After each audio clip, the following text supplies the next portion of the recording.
Hey, how's it going guys? Adrian here, and today I'm going to design another famous character. This one's Goku. Yeah, I'm having a major Dragon Ball phase.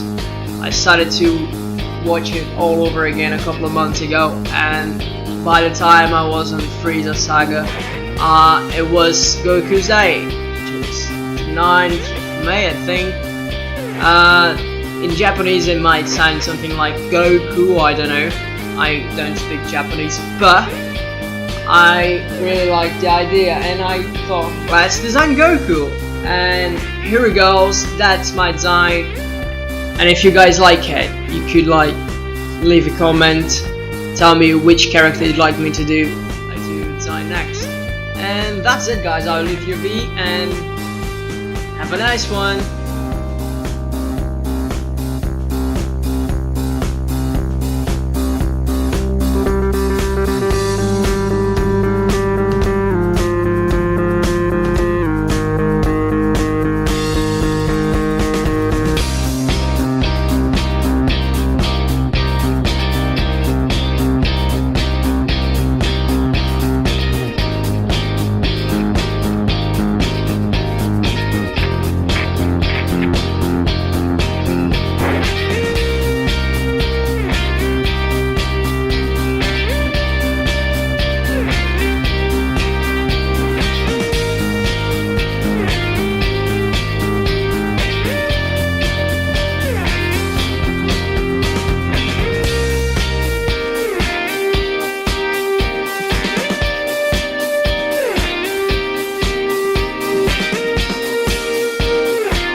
And that's it, folks. Thank you for watching, thank you for the feedback. It's been an amazing journey so far. It's been a short one, but it's been awesome. I'm having a great time editing these videos. It's loads of fun to make. It's a bit of a hard work though, so make sure to like this video, subscribe. You won't miss anything if you subscribe. And that's it, guys. Thank you so much for the support, and see you guys next video.